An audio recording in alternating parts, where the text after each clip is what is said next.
नमस्कार दोस्तों, स्वागत है आप सबका आपके अपने YouTube चैनल प्राइम एकेडमी में। आइए आज हम लोग बात करते हैं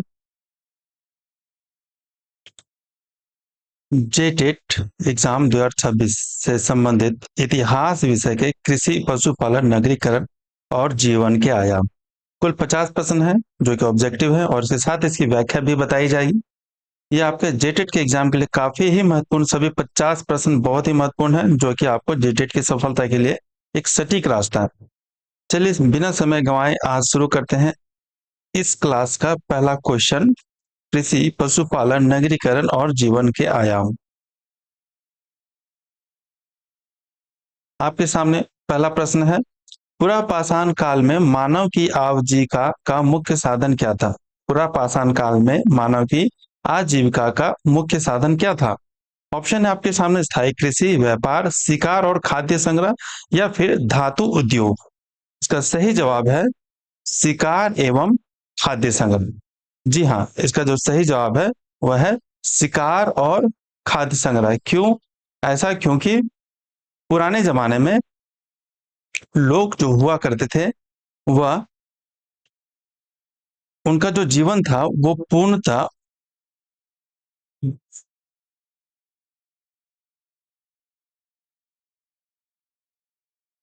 घुमंतु जीवन हुआ करता था। वह जंगलों में और प्रकृति के ऊपर निर्भर हुआ करते थे, इसलिए केवल उनके पास शिकार के लिए जानवर और जंगलों से मिलने वाले कंदमूल, इन सभी पर वे निर्भर हुआ करते थे। उस काल में स्थायी कृषि का प्रावधान नहीं था, व्यापार का प्रावधान नहीं था, धातु उद्योग का प्रावधान नहीं था। इसका जो सही जवाब होगा ऑप्शन सी। चलिए अगला क्वेश्चन देखते हैं। पशुपालन का प्रारंभिक साक्ष्य भारत के किस मध्य पाषाण काल के स्थल से मिलता है? ऑप्शन है बागौर, भीमबेटका, सराय नाहर राय या फिर चिरांद। जो इसका सही जवाब है वह है आपका बागौर।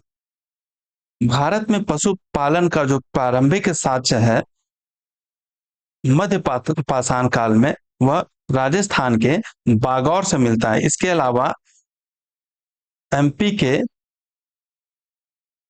आदमगढ़ से भी इसका साक्ष्य मिलता है, परंतु जो सबसे अगर प्रारंभिक साक्ष्य बोला जाए तो वह होगा आपका बागौर का राजस्थान।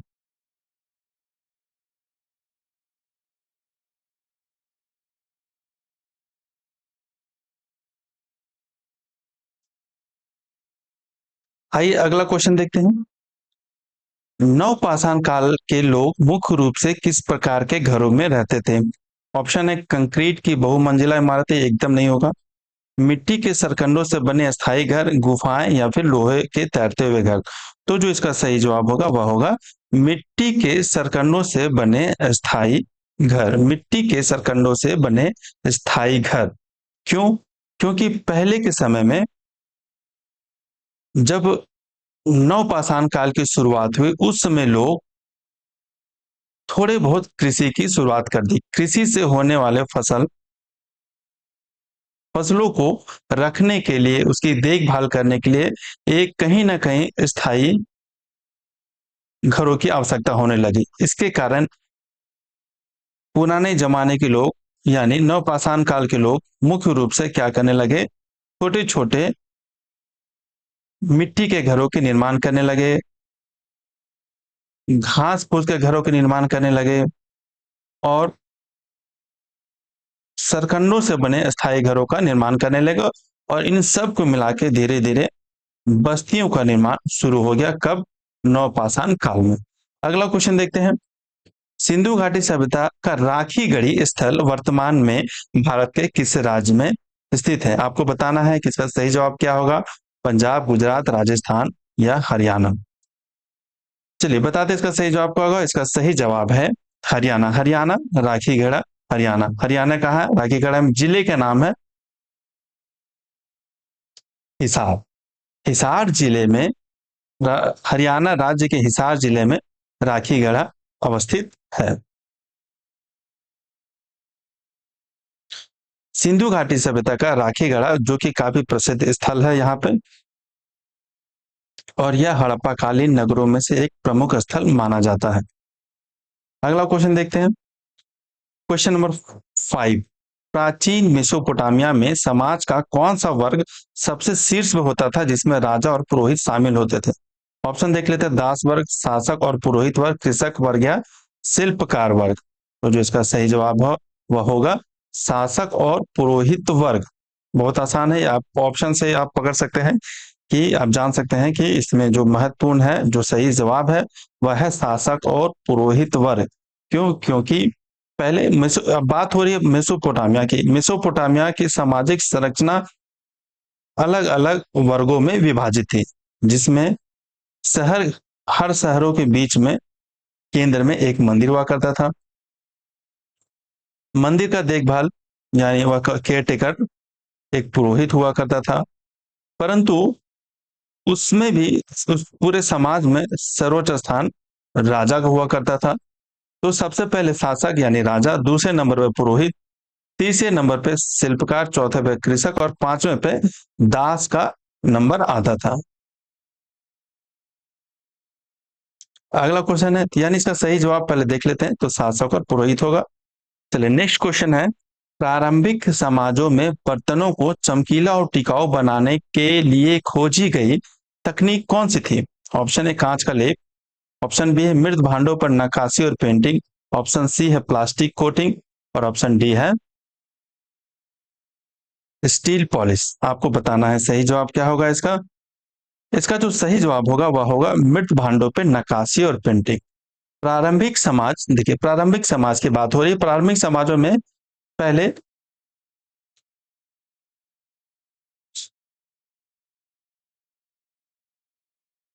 चाक से मिट्टी के बर्तनों का निर्माण होने लगा, जिसे मृत भांड कहते हैं। मृत भांड अक्सर उसमें जलों को रखने के लिए बनाया जाता था, यानी पानी को रखने के लिए बनाया जाता था। मृत भांड को बनाने के लिए घड़े को निर्माण होता था। मृत भांड का मतलब ही घड़ा होता है। इसको आग में पकाया जाता था और आग में पका के इसको ठोस किया जाता था। परंतु थोड़ा सा उसमें सुंदरता देने के लिए, उसको टिकाऊ बनाने के लिए, उसको अट्रैक्टिव बनाने के लिए धीरे धीरे समय के साथ धीरे धीरे उसको क्या क्या उसमें डिजाइन की शुरुआत हुई, जिसमें से नक्काशी और पेंटिंग, जैसे कि एक मृत भांड है, ठीक है, इसमें छोटे छोटे अलग अलग प्रकार के अलग अलग समय के हिसाब से इसमें डिजाइन बनाए गए जो कि वर्तमान में आपको खुदाई के दौरान मिले हैं।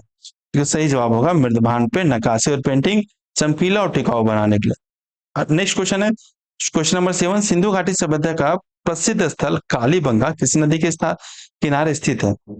ऑप्शन ए सिंधु नदी, ऑप्शन बी घग्गर नदी, ऑप्शन डी रावी नदी या option option C sorry Ravi नदी या ऑप्शन डी भोगवा नदी।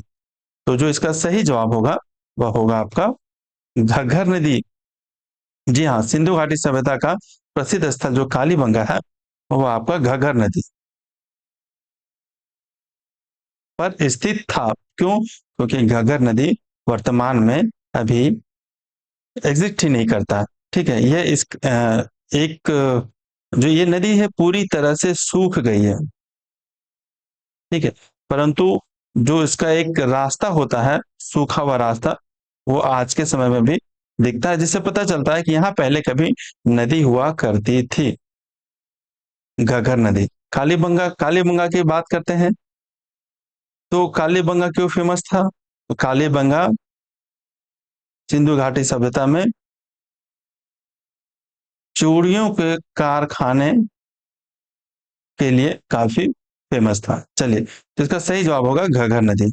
नेक्स्ट क्वेश्चन देखते हैं। Question number 8।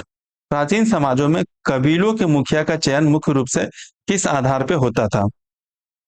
उसकी शारीरिक क्षमता और युद्ध कौशल पे, उसकी लिखित डिग्रियों के आधार पे, उसके धन और संपत्ति के आधार पे, या फिर विदेशी राजाओं की इच्छा पे के आधार पे?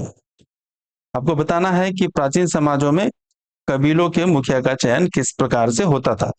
आइए इसका सही जवाब देखते हैं। उसका चयन होता था उसकी शारीरिक क्षमता और युद्ध कौशल के आधार पर, क्योंकि उस समय कोई लिखित कानून, कोई लिखित कानून नहीं हुआ करता था और न ही वहां पे कोई वंशानुगत परंपरा भी हुआ करती थी। इसके कारण उस समय जो वो व्यक्ति हुआ करते थे, जो शारीरिक रूप से साहसी, सक्षम और कुशल, जो ये सब हुआ करते थे, उनको ही कबीले का मुखिया घोषित किया जाता था। आइए अगला क्वेश्चन देखते हैं। क्वेश्चन नंबर 9, नवपाषाण काल के किस स्थल से कपड़ों की बुनाई और कपास उत्पादन का प्रारंभिक संकेत मिलता है? ऑप्शन है मेहरगढ़, बुर्जहोम, कोल्डी हवा या महागढ़। इसका जो सही जवाब होगा वह होगा आपका मेहरगढ़। मेहरगढ़ जो कि नवपाषाण काल के समय में कपड़ों की बुनाई और कपास उत्पादन का उसमें प्रारंभिक संकेत मिलते हैं मेहरगढ़। मेहरगढ़ की बात करते हैं तो ये वर्तमान में बलूचिस्तान में अवस्थित है और यहाँ पे कपास और बुनाई के साक्ष्य मिले हैं। और इसे पता चलता है कि वहां के लोग भी, उस समय के लोग भी वस्त्र निर्माण में लगे हुए थे, यानी उससे परिचित थे। चलिए अगला क्वेश्चन देखते हैं। प्राचीन समाजों में धार्मिक आयाम के तहत प्रकृति पूजा के पीछे मुख्य कारण क्या था? ऑप्शन ए है आधुनिक विज्ञान का प्रसार करना, शायद ये नहीं होना चाहिए। दूसरा है प्राकृतिक शक्ति यानी धूप बारिश पर निर्भरता और उनका भय। तीसरा है औद्योगिक उत्पादन बढ़ाना देना, ये भी नहीं होगा। और तीसरा मनोरंजन। सही जवाब होगा इसका प्राकृतिक शक्तियों पर निर्भरता यानी धूप और बारिश का पर निर्भर होना, और उनका भय यानी अत्यधिक धूप होना, अत्यधिक बारिश होना, अत्यधिक ठंड होना, इन सब का एक वजह हो सकता है। तो जो इसका सही जवाब है वह होगा प्राकृतिक शक्तियों पर निर्भर और उनका भय होना, क्योंकि प्रारंभिक समाज में जीवन पूरी तरह से प्रकृति पर निर्भर हुआ करता था। उस समय अत्यधिक बारिश होना, बारिश तो हर साल होती थी, लेकिन जब अत्यधिक बारिश होती थी इससे कारण काफी बहाव, बाढ़ होना, अत्यधिक धूप होना, यानी कि सूखा पड़ जाना, गर्मी लगना, इन सब के कारण इससे क्या होता था, फसलों को नुकसान होता था, जीवन को नुकसान होता था, पूरी तरह से जीवन प्रभावित हो जाते थे। और इन सबको पहले के लोग अच्छी तरह से समझ नहीं पाते थे कि आखिर इसकी वजह क्या है। तो इन रहस्यमयी चीजों को लोग देवता मान के पूजा करते थे और कहीं ना कहीं यह धार्मिक आयाम से धीरे धीरे जुड़ता चला गया। नेक्स्ट क्वेश्चन है 11 नंबर क्वेश्चन। मेसोपोटामिया की सभ्यता में कृषि को समृद्ध बनाने में किस प्रणाली की सबसे बड़ी भूमिका थी? ऑप्शन है वर्षा जल संचयन, नहरों और बांधों द्वारा नियंत्रित सिंचाई प्रणाली, जैविक खाद, केवल जैविक खाद, या फिर मशीनरीकृत ट्रैक्टर। ये तो एकदम नहीं होगा। आइए तो इसका सही जवाब देखते हैं पहले, कि आपको अगर इसका सही जवाब मालूम है तो आप कमेंट बॉक्स में जरूर लिखें क्वेश्चन नंबर के साथ और उसका सही जवाब। अगर आपको किसी भी प्रश्न में कोई भी समस्या है तो आप कमेंट जरूर करें। चलिए इसका सही जवाब देखते हैं क्वेश्चन नंबर 11 का, कि मेसोपोटामिया की सभ्यता में कृषि को समृद्ध बनाने में किस प्रणाली की सबसे बड़ी भूमिका थी? तो इसका जो सही जवाब होगा नहरों और बांधों द्वारा नियंत्रित सिंचाई प्रणाली, इसका सही जवाब है। क्योंकि मेसोपोटामिया के समय में कुछ नदियों में अक्सर बहुत भयानक बाढ़ आ जाता था, जिसमें से कुछ नदियां आप इतिहास में पढ़ेंगे, दजला, दजला नदी, फरात नदी, ये सब नदियां बारिश के समय काफी बाढ़ लेके आया करती थी और वहां के लोग इनसे काफी प्रभावित हो जाते थे, परेशान हो जाते थे, जीवन की हानि हो जाती थी। इसको नियंत्रित करने के लिए क्या हुआ, लोगों ने कृत्रिम बांध कृत्रिम बांध बांध बनाना चालू किया, यानी नहर बनाना। फिर उसके बाद बांधों के बीच से नहरों को निकाला और इससे कृषि में काफी फायदा हुआ। और इस तरह से लोग एक जल संचयन बनाया, डैम बनाया, और जब सूखा पड़ जाता था, सूखा के समय में भी नहर के माध्यम से सूखे मौसम में भी खेती को आसान बनाया गया। ये सब मेसोपोटामिया में ये सब साक्ष्य मिले हैं, इसलिए ये सब क्वेश्चन सामने आए हैं। तो मेसोपोटामिया में की सभ्यता में, और मेसोपोटामिया की सभ्यता काफी ही प्रसिद्ध थी। तो ये भी एक बहुत बड़ा चीज है कि मेसोपोटामिया की सभ्यता काफी समृद्ध थी और कृषि भी इसमें काफी समृद्ध थी। और जिसका महत्वपूर्ण कारण ही है उस समय नहरों का निर्माण करना और बांधों का निर्माण करना। आइए नेक्स्ट क्वेश्चन देखते हैं, क्वेश्चन नंबर 12। हड़प्पा सभ्यता के शहरों में सड़कों की चौड़ाई और समकोण पर काटना किस बात को दर्शाता है? हड़प्पा सभ्यता आपने इतिहास में पढ़ा होगा, और अगर आपको पूरी हड़प्पा सभ्यता पढ़ना है तो आप हमें कमेंट करें, हम आपको आप हमारे चैनल से जुड़े तो आपको व्याख्या के साथ पूरी हड़प्पा सभ्यता एक मानचित्र मैप के साथ, 3D मैप के साथ आपको हड़प्पा सभ्यता हम पढ़ाए हैं, आपको पूरा मिल जाएगा। चलिए इसका सही जवाब देखते हैं कि सड़कों की चौड़ाई और समकोण पर काटना किस बात पर निर्भर करता था, किस बात को दर्शाता था। तो ऑप्शन देखते हैं, क्या वह ग्रामीण समाज था, उच्च स्तर का नागरिक और नगर नियोजन, सड़कों पर गाड़ियां नहीं चलती थी, या कोई नियम नहीं था। तो जो इसका सही जवाब है वह होगा उच्च स्तर का नागरिक और नगर नियोजन। जी हाँ, इसका जो सही जवाब है, ऑप्शन से आप पकड़ लेंगे कि इसका जवाब ऑप्शन बी ही होना चाहिए, क्योंकि उस समय हड़प्पा सभ्यता के समय में नगरों की जो सड़कें थी चौराहे पे एक दूसरे को इस प्रकार से समकोण काटती थी। यहाँ पे चौराहा हुआ करता था,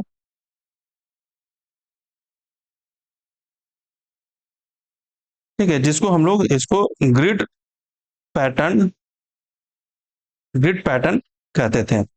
और यह व्यवस्था बिना किसी वर्तमान के, जो आज हम लोग वर्तमान में आधुनिक ट्रैफिक सिग्नल देखते हैं, इन सब की उस समय कोई आवश्यकता नहीं थी। बिना किसी आधुनिक तकनीक के उस समय के समाज में एक बेहतर प्रशासनिक और स्थापत योजना बनी हुई थी। ये सिद्ध करती है कि उस समय वहां के लोग काफी ही समृद्ध और मानसिक रूप से मतलब विकसित थे। नेक्स्ट क्वेश्चन देखते हैं, क्वेश्चन नंबर 13 है आपका, ताम्रपाषाण काल। देखिए अब आ गए हम लोग पुरापाषाण से ताम्रपाषाण में किस धातु को तांबे के साथ मिलाकर विभिन्न उपकरण बनाए जाते थे? लोहा, एल्यूमिनियम, टीन या फिर शीशा? आपको बताना है इसका सही जवाब। अगर आपको इसका सही जवाब मालूम है तो आप कमेंट बॉक्स पर क्वेश्चन नंबर के साथ जरूर दें। चलिए देखते हैं इसका सही जवाब क्या होगा। तो जी हाँ, इसका सही जवाब है वह है टीन। ताम्रपाषाण काल में ताम्रपाषाण काल में के अगर हम देखें तो अंतिम चरणों में, अंतिम चरणों में कांस्य युग की स्थापना हुई। उसके बाद कांस्य युग की स्थापना का मुख्य कारण ही रहा तांबे और टीन का मिश्रण। तांबे और टीन को धातु को मिला के कांस्य युग की शुरुआत हुई, जिसको कांस्य को हम लोग ब्रॉन्ज कहते हैं। क्योंकि कांसा जो होता है शुद्ध तांबे की तुलना में बहुत ही अधिक कठोर और टिकाऊ होता है। तांबा बहुत हल्का होता है, टूट जाता है, लेकिन जब उसमें टीन मिला गया तो उसे एक ठोस हथियार और बर्तन का और अन्य विभिन्न चीजों का निर्माण हुआ। चलिए अगला क्वेश्चन है, क्वेश्चन नंबर 14। प्रारंभिक इतिहास में अधिशेष अनाज यानी सरप्लस ग्रेन को रखने के लिए मिट्टी के बड़े बर्तनों के अलावा किसका निर्माण किया गया? कंक्रीट के टंकियों का, भूमिगत अन्नागार या कठोर कोठार का, लोहे के बक्से का, या फिर प्लास्टिक की बोरियां का? तो इसका जो सही जवाब है वह है आपका ऑप्शन बी, भूमिगत अन्नागार और कोठार का। क्योंकि जैसे जैसे देखिए अधिशेष सरप्लस की बात हो रही है, अधिशेष अनाज की बात हो रही है, तो जैसे जैसे कृषि का विस्तार हुआ और विकास हुआ, समाज समाज के लोग अपने जरूरत के हिसाब से अनाज पैदा करने लगे और अत्यधिक अत्यधिक अनाज पैदा करने लगे। परंतु क्या हुआ, उस समय भी वही चूहे का, कीड़े मकोड़े का डर बना रहा है, कीटों का कीड़ों का डर बना रहा है। इसके कारण लोग उससे बचने के लिए भूमिगत अन्नागार यानी जमीन के अंदर, या फिर कोठार यानी ऊंचे चबूतरों को बनाकर विशाल कोठार का निर्माण किए। तो इसका जो सही जवाब है ऑप्शन बी। नेक्स्ट क्वेश्चन है, हड़प्पा सभ्यता के मोहरे मुख्य रूप से किस पत्थर या सामग्री से बनाई जाती थी? संगमरमर, सेलखड़ी, ग्रेनाइट या चूना पत्थर? इसका सही जवाब आपको बताना है। तो इसका जो सही जवाब होगा वह होगा सेलखड़ी। हड़प्पा सभ्यता की मोहरें मुख्य रूप से सेलखड़ी से बनाई जाती थी, और ये मोहरें अधिकांशतः इस प्रकार से वर्गाकार या फिर आयताकार सेलखड़ी होती थी, इसमें कुछ लिखा हुआ हुआ करता था। एक सेलखड़ी एक बहुत मुलायम पत्थर होता है, आप कहीं कहीं मंदिरों में देखेंगे पत्थर अभी भी इसी इसी पत्थर से मंदिरों का निर्माण होता है। इसमें जानवरों का चित्र बना होता था, घोड़े का, गाय का, और एक छोटी सी लिपि भी खुदी होती हुआ करती थी, जो आज तक पढ़ी नहीं गई। इसका मुख्य रूप से व्यापार के लिए काम आता था, और इसकी शुद्धता और इसकी पहचान इस सेलखड़ी से होती थी। आइए देखते हैं अगला क्वेश्चन। क्वेश्चन नंबर 16 देखते हैं। किस प्राचीन सभ्यता में शवों को पिरामिड के अंदर दफनाया जाता था? ऑप्शन है चीनी सभ्यता, मिस्र की सभ्यता, मेसोपोटामिया की सभ्यता, या फिर रोमन की सभ्यता। आपको इसका सही जवाब बताना है। सही जवाब होगा इसका, एक मिनट इसको हटा देते हैं पहले। इसका सही जवाब है मिस्र की सभ्यता। शवों को पिरामिडों के अंदर दफनाने का काम मिस्र की सभ्यता से शुरू हुई। मिस्र में जब पुराने राजा राजा हुआ करते थे, राजा हुआ करते थे, वह अपने शवों को ममी में बनाकर विशाल पत्थरों से निर्मित पिरामिड के अंदर सुरक्षित रखते थे। और उनका मानना था होता था कि राजा जो होता है वह अमर होता है, और उसकी आत्मा भी अमर होती है, और उसे भौतिक शरीर की आवश्यकता, उसके भौतिक शरीर में बने रहने की आवश्यकता होती है। इसके वजह से उन्हें पिरामिड में रखा जाता था। आइए अगला क्वेश्चन देखते हैं।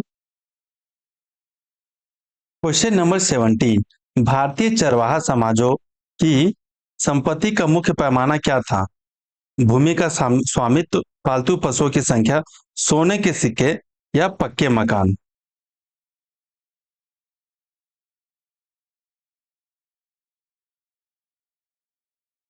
इसका जो सही जवाब होगा वह होगा आपका पालतू पशुओं की संख्या। चरवाहा समाज की संपत्ति का मुख्य पैमाना क्या था? पालतू पशुओं की संख्या। यह मुख्य रूप से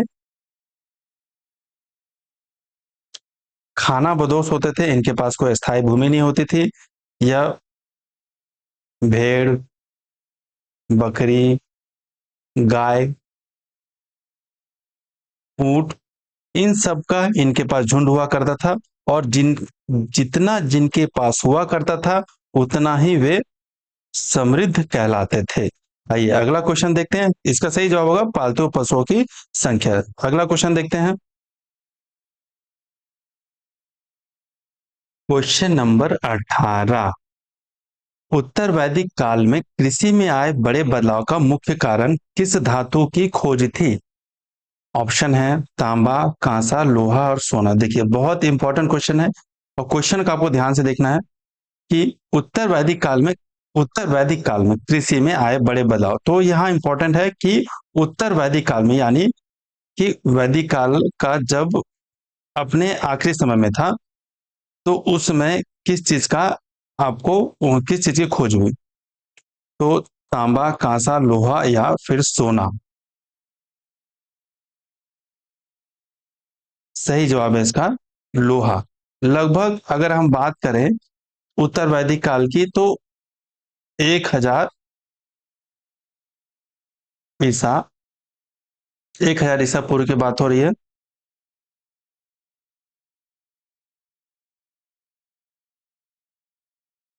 उस समय उत्तर भारत में लोहे के लोहे के इसके उपयोग से, लोहे के हथियार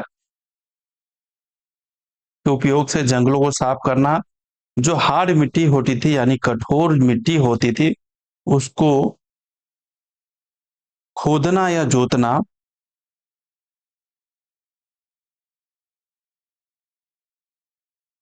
लोहे से ही संभव हो पाया। इसके बाद, इन सभी प्रक्रियाओं के बाद कृषि में एक व्यापक उछाल आया, जिसके बाद एक कृषि में व्यापक उछाल के बाद एक नगरीकरण का विस्तार हुआ, और उसके बाद प्रारंभ हुआ महाजनपद काल। इस प्रकार से हम देख सकते हैं कि लोहे के आगमन के बाद यानी लोहे की खोज के बाद किस प्रकार से एक बड़े बदलाव की ओर हमारा समाज बढ़ा। उत्तर वैदिक काल के बाद सीधे फिर महाजनपद काल का प्रारंभ हुआ और वजह क्या रहा, वजह क्या रही, नगरीकरण, और उसकी मुख्य वजह रही लोहा। अगला क्वेश्चन देखते हैं, क्वेश्चन नंबर 19। सिंधु घाटी सभ्यता का कौन सा नगर तीन भाग यानी किला, मध्यनगर और निचला नगर में विभाजित था। ऑप्शन है हड़प्पा, मोहनजोदड़ो, धोलावीरा या चहुंदड़ो। आपको इसका अगर सही जवाब मालूम है तो आप कमेंट बॉक्स में दे सकते हैं, अन्यथा हम इसका सही जवाब बताते हैं कि इसका सही जवाब होगा वह होगा धोलावीरा। धोलावीरा नगर जो था वह तीन भागों में विभाजित था। तो पहला किला, दूसरा मध्यनगर और तीसरा था निचला नगर। ये अपने आप में धौलावीरा बहुत ही अनूठा नगर था, जो कि जहां पूरा हड़प्पा, मोहनजोदड़ो, चौंदुड़े और अन्य जो नगर थे वो मुख्य रूप से दो भाग में बटे थे। वो केवल किला और निचला नगर था, लेकिन धौलावीरा एक ऐसा नगर था जो तीन भागों में विभाजित था, किला, मध्यनगर और निचला नगर। किला को हम लोग दुर्ग भी कहते हैं या कहते थे। ठीक है, अगला क्वेश्चन देखते हैं, क्वेश्चन नंबर 20। मेसोपोटामिया के लोग गणना के लिए किस अंक प्रणाली का उपयोग करते थे जिसमें 60 का आधार होता था। तो 60 का क्या मतलब होता था, तो ये एक इंपॉर्टेंट क्वेश्चन है। तो मेसोपोटामिया के लोग जो थे, पहले ऑप्शन देख लेते हैं, दशमलव प्रणाली, द्विआधारी प्रणाली या फिर सेक्सागेसिमल प्रणाली या फिर रोमन प्रणाली। तो इसका जो सही जवाब होगा वह होगा सेक्सागेसिमल प्रणाली। मेसोपोटामिया के लोग गणित के क्षेत्र में 60 के आधार वाली सेक्सागेसिमल प्रणाली से मतलब उन्होंने इस प्रणाली को विकसित किया था। और हम जो आज हम जो 1 घंटा 60 मिनट की बात करते हैं, 360 डिग्री की बात करती हैं, कहीं न कहीं संबंध उसका सेक्सागेसिमल प्रणाली और मेसोपोटामिया के लोगों से यानी उस काल से इसका संबंध है 60 शब्द का। तो ध्यान रखेंगे, जो 60 शब्द हमारे आज हम जो इसका प्रयोग करते हैं, 60 जो वर्ड है 60, और 60 का महत्व कहाँ पे ज्यादातर आता है, 60 मिनट, 60 सेकेंड, 360 डिग्री, ये सब है 60, तो कहीं ना कहीं यहीं से आया। इसका सही जवाब होगा सेक्सागेसिमल प्रणाली और इसका संबंध मेसोपोटामिया से है। नेक्स्ट क्वेश्चन है क्वेश्चन नंबर 21। आदि मानव द्वारा आग का पहला व्यवहारिक उपयोग किस कार्य के लिए किया गया था। बहुत ही सिंपल इसका आंसर है, आपको मालूम होना चाहिए। इसका सही जवाब है मांस पकाने के लिए, रोशनी करने के लिए और जंगली जानवरों को डराने के लिए। आग का सबसे पहले आदि मानव द्वारा मांस पकाने, रोशनी करने और जंगली जानवरों को डराने के लिए किया गया। मांस पकाना बहुत ही महत्वपूर्ण था क्योंकि इससे भोजन बहुत सुपाच्य होता था। रोशनी करना क्योंकि अंधेरे में अगर गुफाओं को रोशन किया जाता था तो देखने में, वहां पे रहने में काफी सुविधा होती थी। और जंगली जानवरों को डराने के लिए, क्योंकि जंगली जंगली जानवर रात में बहुत हिंसक हो जाते थे, परंतु वो आग से बहुत डरते थे। तो इसके वजह से जंगली जानवरों को डराने के लिए, रोशनी करने के लिए और मांस पकाने के लिए पहला व्यवहारिक प्रयोग किया गया था। Question number 22। सिंधु घाटी सभ्यता के किस स्थल से मिट्टी के बर्तन पर सूती कपड़े के निशान मिले हैं। लोथल, मोहनजोदड़ो, बनावली या फिर रोपड़। तो इसका जो सही जवाब होगा वह होगा मोहनजोदड़ो। मोहनजोदड़ो के चांदी के बर्तनों के अंदर कुछ वस्तुओं के साथ सूती कपड़े के अवशेष मिले और इससे पता चलता है कि सिंधु घाटी सभ्यता के समय मोहनजोदड़ो में लोग अगर सूती कपड़े का उपयोग करते हैं तो स्वाभाविक कहीं ना कहीं वो कपास का भी उत्पादन करते होंगे, क्योंकि सूती वस्त्रों का निर्माण कपास से ही होता है और वहां पे बड़े पैमाने पे सूती वस्त्रों का निर्माण हुआ करता था। तो इस तरह से हम जोड़ सकते हैं कि सूती वस्त्र, मोहनजोदड़ो, सिंधु घाटी सभ्यता और कपास। सही जवाब होगा इसका मोहनजोदड़ो। नेक्स्ट क्वेश्चन है क्वेश्चन नंबर 23। प्रारंभिक समाजों में श्रम का विभाजन, डिवीजन ऑफ लेबर, सबसे पहले किस आधार पर हुआ? ऑप्शन है आधुनिक शैक्षणिक योग्यता के आधार पे, एकदम नहीं होगा ये। आयु और लिंग के आधार पे, आइए देखते हैं क्या हो सकता है। लिखित परीक्षाओं के आधार पे, ये एकदम नहीं होगा। और कंप्यूटर ज्ञान के आधार पे, ये भी नहीं होगा। तो आपको बताना है कि इसका सही जवाब क्या होगा। तो इसका सही जवाब होगा आयु और लिंग के आधार पे, क्योंकि प्रारंभिक समाज में शिक्षा की तो बात ही नहीं हुई। उस समय केवल एक ही चीज हुआ करता था, वो होता था श्रम। तो श्रम के आधार पे और आयु और लिंग के आधार पर श्रम का विभाजन हो। ठीक है, क्योंकि जो वहां की आयु और जैसे जो जवान होते थे वो जंगलों में शिकार करने जाते थे, बच्चे होते थे और बुजुर्ग होते थे वो गुफा या उसके आसपास कंदमूल या फल फूल इकट्ठा करते थे। महिलाएं होती थी, बच्चों की देखभाल करती थी, ये सब बिताते थे। तो ये सब कुछ निर्भर होता था कि आयु और लिंग के आधार पर। नेक्स्ट क्वेश्चन है क्वेश्चन नंबर 24। प्राचीन चीन की सभ्यता में रेशम सिल्क का उत्पादन सबसे पहले किस पेड़ की पत्तियों पर रहने वाली कीड़ों से शुरू हुआ? प्राचीन चीन की सभ्यता में पीपल, सहतूत, बरगद या आम? तो इसका सही जवाब होगा सहतूत। सबसे पहले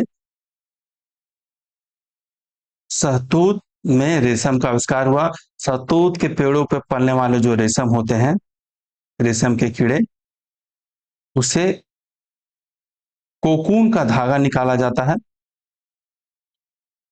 और उस धागे से रेशम का निर्माण होता है, और जो कि पूरे विश्व भर में उसका व्यापार होता है। और इसमें चीन का एकाधिकार था, यानी यह व्यवस्था, यह टेक्निक केवल चीन के पास थी।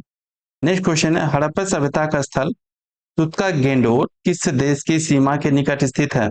ऑप्शन है भारत नेपाल सीमा, भारत ईरान सीमा, भारत चीन सीमा या फिर भारत बांग्लादेश सीमा। इसका जो आपको इसका सही जवाब बताना है, और आइए हम बताते हैं इसका सही जवाब क्या होगा। तो वह होगा भारत ईरान सीमा। हड़प्पा सभ्यता जो तुतगेंडोर है वह कहाँ पे है? भारत ईरान सीमा पर स्थित है। और यह एक नदी के है किनारे है, उसको कहते हैं दस्क नदी, जो ईरान की सीमा के बिल्कुल पास है।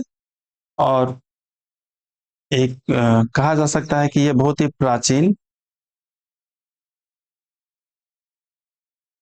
तटीय व्यापारिक चौकी हुआ करती थी। Question number 26। प्रारंभिक समाजों में मात्र सत्तात्मक प्रवृत्ति के साक्ष्य मुख्य रूप से कहाँ मिलते हैं? यह बहुत ही महत्वपूर्ण क्वेश्चन है। इसका सही जवाब होगा भारी मात्रा में मिली नारी मृण मूर्तियां। तो ये कहाँ मिली थी? तो ये आपको जो टेराकोटा है, टेराकोटा सिंधु घाटी सभ्यता, वहां पे बहुत सारी नारी मूर्तियां मिली। और इससे माना जाता है कि उस समय के जो प्रारंभिक समाज थे और वहां के जो धार्मिक जीवन थे, उनमें महिलाओं का स्थान अत्यंत ऊपर था, जो कि मात्र सत्तात्मक व्यवस्था का एक इशारा करता है। तो इसका ही जवाब होगा भारी मात्रा में मिली नारी मृण मूर्तियों से। अगला क्वेश्चन है क्वेश्चन नंबर 27। नवपाषाण काल का स्थल चिरांद भारत के किस राज्य में स्थित है जहां से भारी मात्रा में हड्डी के औजार मिले हैं? उत्तर प्रदेश, बिहार, मध्य प्रदेश या फिर उड़ीसा? इसका सही जवाब आपको मालूम है तो आप कमेंट बॉक्स में दें, अन्यथा हम बताते हैं कि इसका चिरांद जो है किस राज्य में स्थित है। तो चिरांद जो है वो बिहार में स्थित है, बिहार के सारण में स्थित है। यह एक बहुत ही महत्वपूर्ण स्थल है, नौपाषाणिक स्थल। देखिए ये सब हम लोग बात कर रहे हैं उस समय के प्रारंभिक समाज जिसमें कृषि, पशुपालन, जीवन जीवन जीने का तरीका कैसा था, ये सब। तो अभी बात करते हैं नवपाषाण काल का जो स्थल चिरांद था, वो भारत में जहाँ कहाँ पे स्थित है और जहाँ पे भारी मात्रा में हड्डी के औजार मिले थे, क्योंकि यहाँ पे पत्थरों की काफी कमी थी। इस जगह पे सारण में पत्थरों की काफी कमी थी और यहाँ पे हिरण के सिंग, हिरण के हिरण हिर, हिरणों को मार के उसके सिंग और हड्डियों से बड़ी या भारी मात्रा में नुकीले औजार बनाए जाते थे और छोटे छोटे औजार बनाए जाते थे। नेक्स्ट क्वेश्चन है, प्राचीन मेसोपोटामिया के नगरों में व्यापार के नियमन और रिकॉर्ड के लिए किस वर्ग का उदय हुआ? पुरोहित और लेखक, केवल कृषक, विदेशी और केवल सैन्य। स्वाभाविक इसका जो सही जवाब होगा वो होगा पुरोहित और लेखक। मेसोपोटामिया के नगरों में जो व्यापार के नियमन और रिकॉर्ड के लिए कौन से हुए? लेखक, और व्यापार के नियमन के लिए पुरोहित। क्योंकि जब वहां पे व्यापार में और उस व्यापार में होने वाले करों का हिसाब किताब काफी मुश्किल होने लगा, तब उन चीजों को देखने के लिए स्क्राइब्स का, जिसे हम लेखक कहते हैं,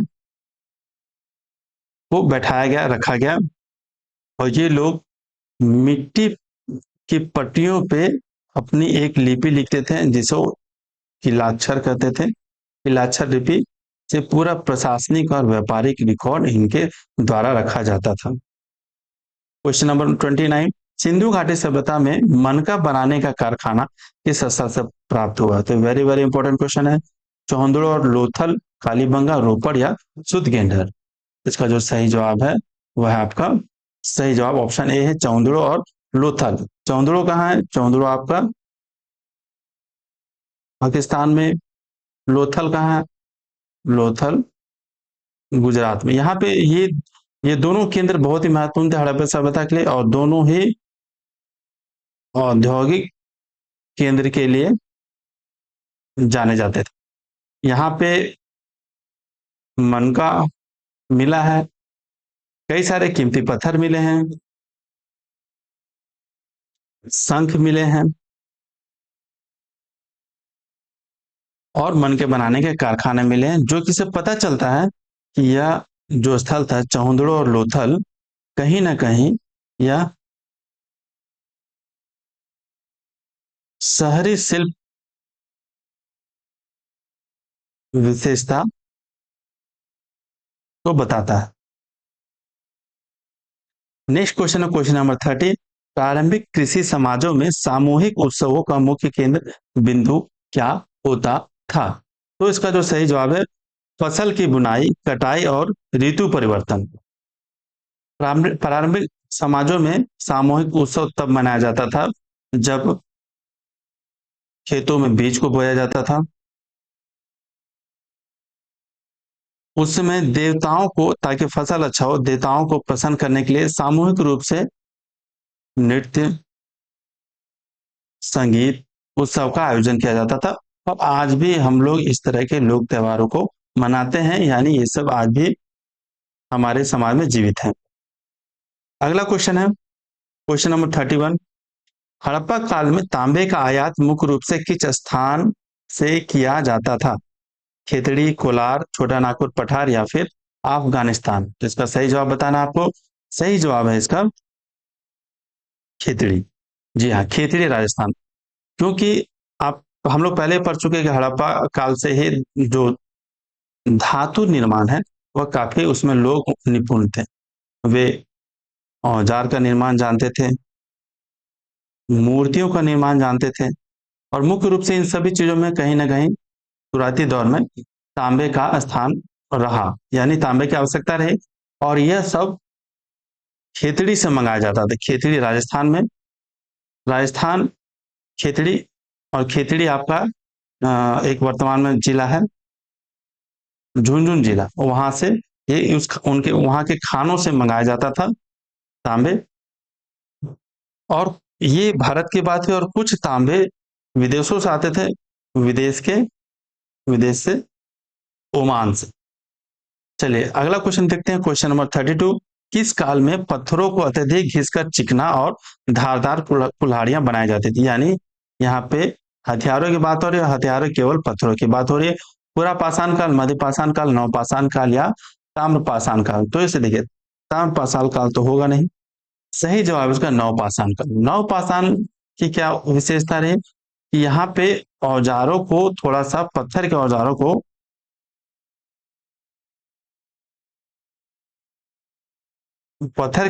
थोड़ा सा यहाँ पे मॉडिफाई किया गया। मॉडिफाई किया गया यानी उनको घिसकर, उनको पॉलिश करके बहुत ही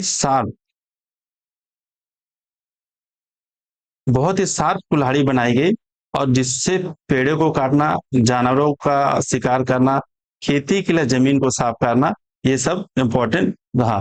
तो जो इसका सही जवाब है वह है आपका नवपाषाण काल। पत्थरों को चिकना और धारदार कुल्हाड़ी बनाई।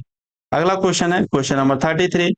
मेसोपोटामिया की सभ्यता के किस शहर को व्यापार और कला का एक प्रमुख वैश्विक केंद्र माना जाता था? बेबीलोन, कायरो, हड़प्पा या एथेंस?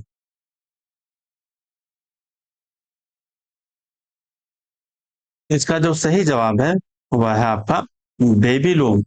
मेसोपोटामिया की बात हो रही है तो स्वाभाविक है कि आंसर इसका बेबीलोन होगा, क्योंकि मेसोपोटामिया में ही बेबीलोन है। और मेसो, अब हम सबको मालूम है कि मेसोपोटामिया की सभ्यता बहुत ही, मतलब कह सकते हैं कि वैभवशाली थी, और उसके शहर सारे विश्व प्रसिद्ध शहर थे, पूरे विश्व में नाम था उनका। और इसके वजह से बेबीलोन को व्यापार और कला का प्रमुख वैश्विक केंद्र माना जाता था।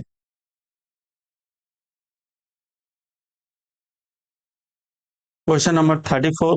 प्रारंभिक समाजों में विनिमय और का माध्यम सिक्कों से पहले क्या था? क्रेडिट कार्ड नहीं होगा, कागजी नोट नहीं होगा, डिजिटल मुद्रा नहीं होगा, तो स्वाभाविक है ऑप्शन का सही नहीं दिया हुआ। ऑप्शन ऐसा दिया है कि आप इसे आंसर आसानी से पढ़ सकते हैं। इसका जवाब होगा अनाज, पशु जैसे गाय, और अन्य वस्तुएं। ठीक है। विनियम का मतलब आप समझते होंगे, एक सामान के बदले दूसरे सामान को देना, यानी किसी वस्तु की कीमत पे उसका एक आकलन करके, मान लिया अनाज की बात हो रही है तो अनाज का आकलन करके, उस कितने बोरे अनाज है या कितने केजी अनाज है उसके हिसाब से, मान लें कि 100 केजी अनाज है, तो 100 केजी, उसमें केजी का भी काम नहीं हुआ करता था, तो मान लें 20 बोरे अनाज है तो 20 बोरे अनाज पे एक गाय। इस प्रकार से अनाज, पशु और अन्य वस्तुओं का भी इसमें होता था काम। किसी के पास अगर धान है या फिर चावल है, और किसी के पास दाल है या किसी प्रकार का तिलहन है, तो एक्सचेंज हुआ हो जा करता था। परंतु देखिए, गाय की बात उस समय प्रारंभिक समाज में, बाद में धीरे धीरे गाय गाय ऋग्वेद काल आते आते तक एक गाय अत्यंत ही पवित्र पशु माना गया, जिसकी पूजा की गई ऋग्वेद काल से। और उसके बाद गाय को विनिमय के लिए एक अत्यंत पवित्र माध्यम माना जाता था। अगला क्वेश्चन है, क्वेश्चन नंबर 35। हड़प्पा सभ्यता की नगर निर्माण योजना में जल निकासी प्रणाली यानी ड्रेनेज सिस्टम की मुख्य विशेषता क्या थी?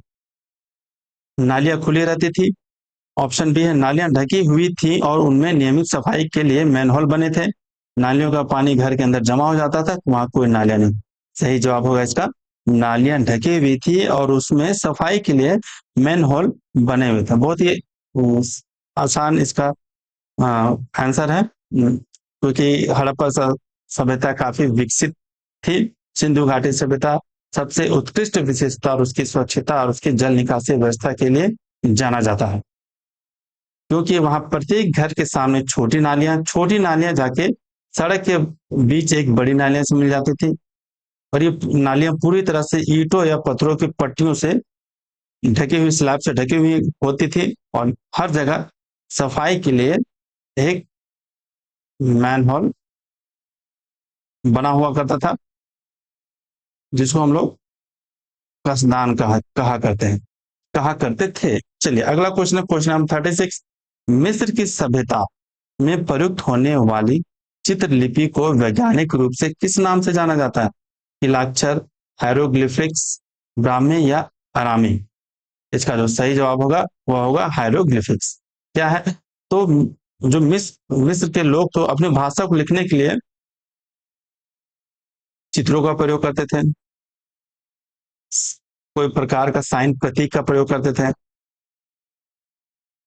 पक्षियों की आकृतियों का प्रयोग करते थे, और इस सब को मिला के जो चित्रलिपि का निर्माण होता था उसको हायरोग्लिफिक्स कहा जाता था। नेक्स्ट क्वेश्चन है, क्वेश्चन नंबर 37। ऋग्वेद समाज में दुहिता शब्द का प्रयोग किसके लिए किया जाता है? जो कि पशुपालन से जुड़ा हो। दुहिता मतलब जो, ऑप्शन देख लेते हैं, गाय का दूध दोहने वाली बेटी के लिए, कबीले की रानी के लिए, दासी के लिए, या महिला शिक्षिका के लिए? जो इसका सही जवाब है वह है गाय का दूध दोहने वाली बेटी के लिए, क्योंकि ऋग्वेद में पशुपालन ही पशुपालन में गाय पालन ही जीवन का मुख्य आधार था। और उस समय जो परिवार की बेटियां होती थी उसे दुहिता कहा जाता था, क्योंकि वही उसका ही काम होता था गाय का दूध दूहना।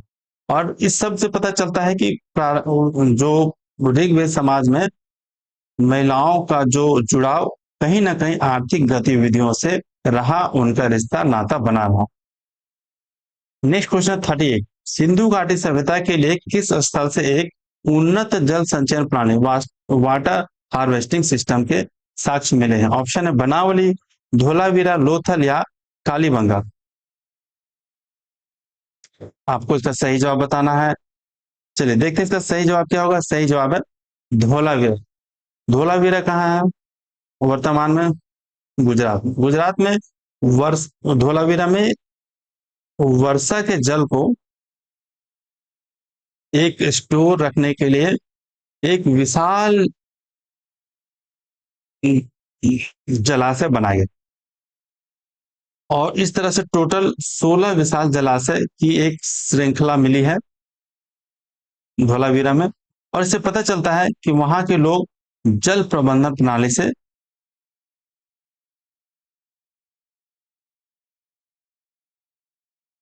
जल प्रबंधन प्रणाली की तकनीक से काफी विकसित थे, जो कि यह एक अपने आप में पूरे विश्व में एक बेजोड़ और बेमिसाल काम था।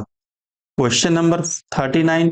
प्राचीन समाजों में नगरीकरण के फलस्वरूप कला और शिल्प में क्या परिवर्तन आया? कला पूरी तरह से नष्ट हो गई। ऑप्शन बी, विशेषज्ञ शिल्पकारों का जन्म हुआ, यानी धातुकर्मी या राजमिस्त्री। केवल लोग केवल शिकार करने लगे, नहीं होगा। व्यापार पूरी तरह से बंद हो गया, भी नहीं होगा। सही जवाब है विशेषज्ञ शिल्पकारों यानी धातुकर्मी राजमिस्त्री का जन्म हुआ। नगरीकरण के कारण जब लोग अब भोजन की चिंता से जब ऊपर हो गए, जब उनके लिए अनाज की आपूर्ति आसान हो गई, तो फिर क्या हुआ, एक कारीगर का वर्गों का उदय हुआ, जो कि आभूषण निर्माण, ईंट निर्माण, भवन निर्माण, इन सबों में एक महारत हासिल करते हुए आगे बढ़े। आइए अगला क्वेश्चन देखते हैं।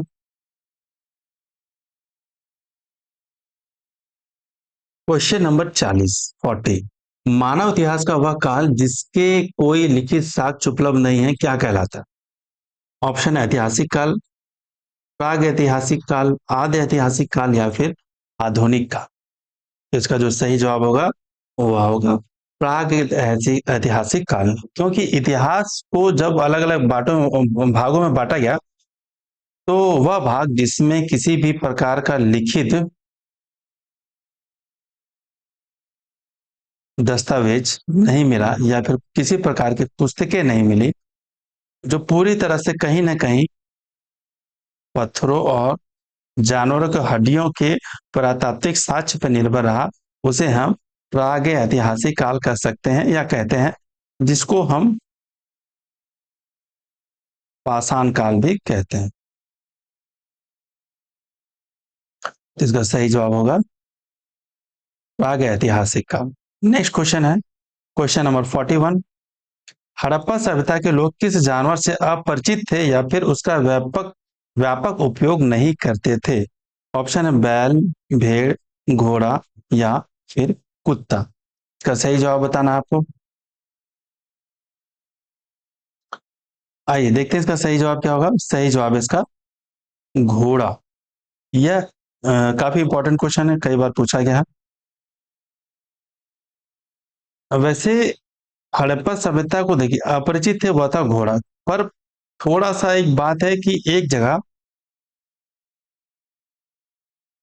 सुरकोटदा, सुरकोटदा में घोड़े के अवशेष, घोड़े की हड्डियों के अवशेष मिले हैं, लेकिन सामान्य तौर पर कहा जाए कि हड़प्पा समाज में घोड़े का उपयोग ना के बराबर रहा, क्योंकि उसका एक पूर्ण साक्षात्मक नहीं मिला। हाँ, जबकि बैल और भेड़ और कुत्ता का साक्ष्य मिला है, क्योंकि वे मुख्य रूप से कहा जा सकता है कि बैल खेती के लिए बहुत इंपॉर्टेंट था। बैल बैल प्रधान समाज था। नेक्स्ट क्वेश्चन है क्वेश्चन नंबर 42, 42 नंबर क्वेश्चन। प्रारंभिक नगरीय समाजों में कर संग्रह का मुख्य उद्देश्य क्या था? ऑप्शन है राजा का व्यक्तिगत मनोरंजन, नहीं ये नहीं होगा। ऑप्शन बी है सार्वजनिक कार्यों, सेना के रखरखाव और अनाज भंडारण का प्रबंधन, ये सही जवाब है। केवल धार्मिक यात्रा, ये नहीं होगा। और विदेशी राज्यों को दान देना, यह भी नहीं होगा। तो सही जवाब है ऑप्शन बी, सार्वजनिक कार्यों और सेना के रखरखाव और अनाज भंडारण का प्रबंधन। क्योंकि प्रारंभिक जब नगर हुए, राज्यों का उदय हुआ, राजाओं और राजा बने, तो राजा ने जनता से एक प्रकार का कर लेना शुरू किया। वह कर अनाज के रूप में हो सकता था, वह कर एक श्रम के रूप में हो सकता था, और कर के वजह से राजा अपने शहर के बाहर या किले या दुर्ग का निर्माण करवाया, दीवारों का निर्माण कराया, नालियों की सफाई के लिए, सैनिक को एक वेतन देने के लिए, और कभी अगर अकाल पड़ गया तो उस समय अनाज को सुरक्षित रखने के लिए कर संग्रह का उपयोग किया गया। यानी उसका उद्देश्य ये था कि अनाज भंडारण, सेना का रखरखाव और सार्वजनिक कार्यों का प्रबंधन करना। नेक्स्ट क्वेश्चन देखते हैं क्वेश्चन नंबर 43। नव पाषाणिक स्थल बुर्ज होम से प्राप्त कब्र में इंसानों के साथ किस जानवर को दफनाने का साक्ष्य मिला है? इसका बहुत ही आसान प्रश्न है, और ऐसा क्वेश्चन आंसर बहुत आसान है। इसका सही जवाब होगा कुत्ता। तो पहले जानना है कि बुर्ज होम कहाँ है। तो बुर्ज होम आपका कश्मीर में, और वहां पर नव पाषाण कालीन में जो वहां कब्र मिली है, तो मानव कंकाल के साथ ठीक बगल में कुत्ते का भी कंकाल मिला, जो कि स्वाभाविक है कि मानव के बगल में कुत्ते को भी दफनाया जाता था। इससे पता चलता है कि प्रारंभिक समाज में किस प्रकार से इंसान और पालतू पशु के रूप में कुत्ते के बीच में कितना भावनात्मक लगाव या आयाम को दर्शाता है। ये क्वेश्चन नंबर 44। प्राचीन समाजों में कबीलों के आंतरिक सुरक्षा और बाहरी आक्रमणों से रक्षा के लिए इसका विकास हुआ। ऑप्शन है पुलिस चौकियों का, सुदृढ़ किलों, प्राचीर और सैनिक टुकड़ियों का, लिखित न्याय प्रणालियों का, या हवाई अड्डों का। सही जवाब होगा सुदृढ़ किलों, प्राचीर और सैन्य टुकड़ियों का। प्राचीन समाज में, क्योंकि जैसे जैसे नगरीकरण का विकास हुआ, नगरीकरण का विकास हुआ तो धन का संचय हुआ, वैसे वैसे जहां धन इकट्ठे हुए, धन का संचय हुआ, तो बाहरी शत्रुओं का आगमन हुआ और लूटपाट का खतरा बढ़ गया। तो इसकी वजह से लोग अपने अनाज की, धातुओं की सुरक्षा के लिए धीरे धीरे वो क्या करने लगे, अपने घरों के बाहर, अपने नगरों के बाहर चारों तरफ से विशाल पत्थर या फिर ईंटों का एक सुरक्षात्मक दीवार बनाना शुरू कर दिए। Question number 45। हड़प्पा सभ्यता का बनावली स्थल वर्तमान भारत में किस राज्य में स्थित है? पंजाब, राजस्थान, गुजरात या फिर हरियाणा। तो बनावली जो है आपका हरियाणा में है। हरियाणा के वर्तमान में फतेहाबाद जिला है, वहां पे हड़प्पा कालीन स्थल है बनावली। और यहाँ ये बनावली क्यों फेमस है? तो बनावली फेमस है जौ के लिए, जिसको हम लोग बारले कहते हैं। जौ दाने यहाँ मिले हैं, मिट्टी का बना हुआ खिलौना मिला है, मिट्टी के बने हुए खिलौनों का हल मिला है, जो कि इससे पता चलता है कि उस समय भी एक उन्नत कृषि प्रणाली,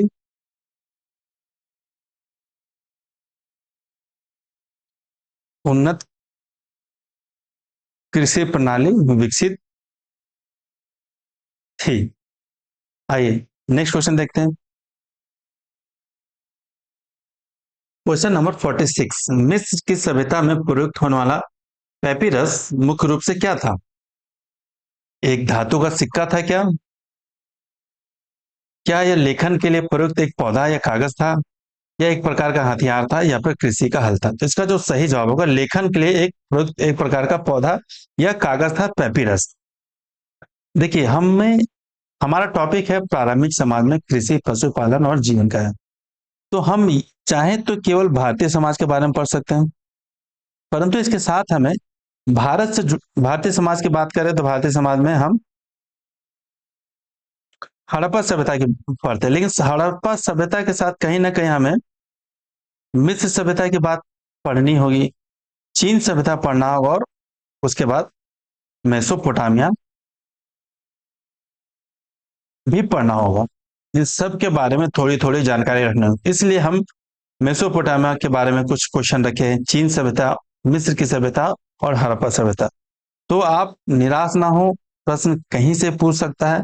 इसलिए जो महत्वपूर्ण और डीप क्वेश्चन थे, हल्के क्वेश्चन को मैंने बाहर कर दिया। जो डीप क्वेश्चन था, हल्के क्वेश्चन आपको यूट्यूब पे ढेर सारे मिल जाएंगे, लेकिन कुछ जो गहरे प्रश्न होते हैं, बारीक प्रश्न होते हैं, उनको मैंने इसमें रखा है। तो पेपिरस मुख्य रूप से क्या था? तो लेखन के लिए एक प्रयुक्त एक पौधा था। और बात हो रही कहाँ पे? प्राचीन मिस्र की, मिस्र की बात हो रही है, क्योंकि मिस्र के लोग वहां पे पेपिरस नाम का एक पौधा हुआ करता था। पौधे के डंडे, जिसको हम सरकंडे कहते हैं, सरकंडे का एक का पौधा होता है, उसके तनों को सुखाकर फिर एक उसको पीस कर एक पतली सी शीट तैयार करते थे, और उसे शीट पे वो अपने स्याही से लिखते थे, जिसको हम लोग आज के समय में पेपर नाम जो आता है वो पेपिरस से ही आया है। क्वेश्चन नंबर 47, प्रारंभिक समाजों में सामाजिक स्तरीकरण यानी सोशल स्ट्रैटिफिकेशन का मुख्य आधार क्या था? संपत्ति और शक्ति के असमान वितरण, आधुनिक साक्षरता दर, कंप्यूटर शैली, या फिर कपड़ों का रंग? तो इसका सही जवाब होगा संपत्ति और शक्ति का असमान वितरण, क्योंकि प्रारंभिक समाज में सामाजिक स्तरीकरण जो काफी हद तक समतावादी थी, किसी के पास बहुत ज्यादा शक्ति नहीं थी। लेकिन जब कृषि का विकास हुआ, कृषि के विकास के साथ नगरीकरण का उदय हुआ, नगरीकरण का उदय हुआ, तो उसमें लोग, उसके बाद शासकों का उदय हुआ, शासकों के बाद व्यापारियों का उदय हुआ, और उसके बाद धीरे धीरे कहीं ना कहीं असमानता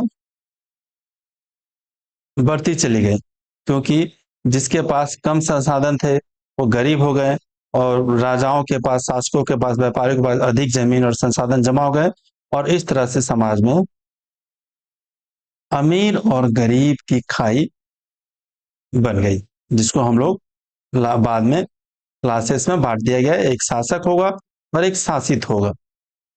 आइए अगला क्वेश्चन देखते हैं। क्वेश्चन नंबर 48, सिंधु घाटी सभ्यता का लोथल नगर किस नदी की उपनदी के किनारे स्थित है? ये इंपॉर्टेंट क्वेश्चन है।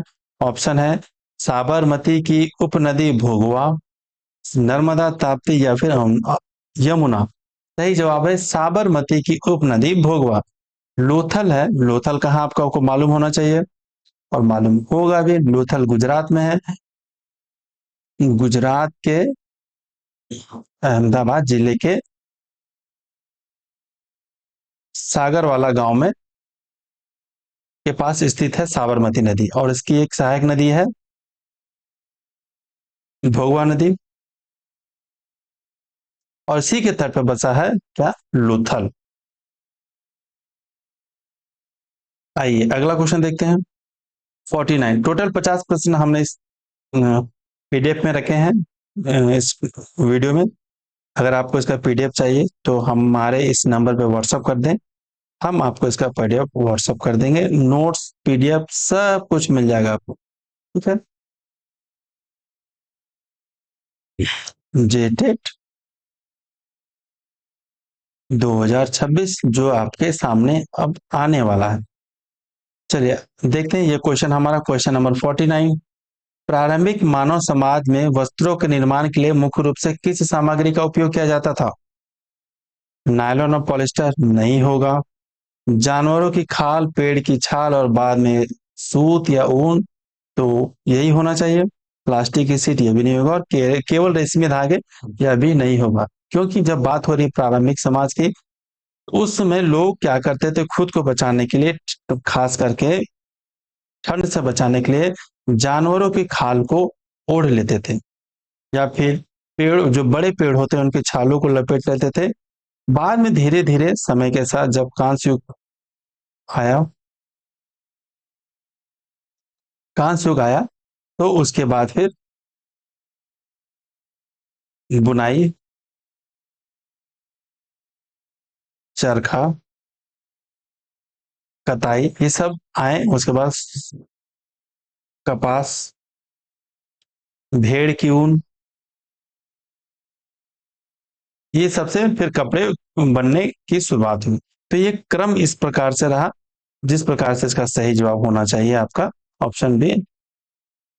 पहले जानवरों की खाल, उसके बाद पेड़ की छाल, उसके बाद सूत या ऊन। नेक्स्ट क्वेश्चन, और यह हमारे वीडियो का आखिरी प्रश्न है। Question number 50। कृषि के आविष्कार ने मानव जीवन के किस आयाम को सबसे अधिक स्थायित्व प्रदान किया? सारे डीप क्वेश्चन हैं, और जेटेट में ऐसे ही प्रश्न पूछेंगे, हल्के में ना ले, और ये प्रश्न भी हल्के नहीं है। आइए देखते हैं इसका उत्तर क्या होगा। कि पहले प्रश्न फिर से पढ़ लेते हैं। कृषि के आविष्कार ने मानव जीवन के किस आयाम को सबसे अधिक स्थायित्व प्रदान किया? तो जो सही जवाब है वह है, उसने मनुष्य को खानाबदोश से हटाकर सामाजिक और अस्थायी नागरिक बनाया। यही होगा, क्योंकि कृषि का आविष्कार बहुत ही महत्वपूर्ण रहा, और ये मानव इतिहास की सबसे बड़ी घटना है। क्योंकि लोग भोजन की तलाश में रोज जंगलों में भटकते थे, और धीरे धीरे जब मनुष्य कृषि की ओर आगे बढ़ा, तो वह एक अपने जीवन को अस्थायित्व दिया, और धीरे धीरे स्थान बना, स्थान के बाद अस्थायी घर बने, अस्थायी घर बनने के बाद एक परिवार बना, परिवार के बाद समाज बना, समाज के बाद भाषा बनी, भाषा के बाद एक सभ्यता बनी, एक नगरीकरण बना, और आज हम बने। तो इसका सही जवाब होगा ऑप्शन ए। चलिए, तो हमारा आज का प्रारंभिक समाज से संबंधित 50 महत्वपूर्ण प्रश्न खत्म होता है यहाँ पे। अगर आपको इसका वीडियो पसंद आया तो आप जरूर इसे लाइक और सब्सक्राइब और शेयर करें। धन्यवाद।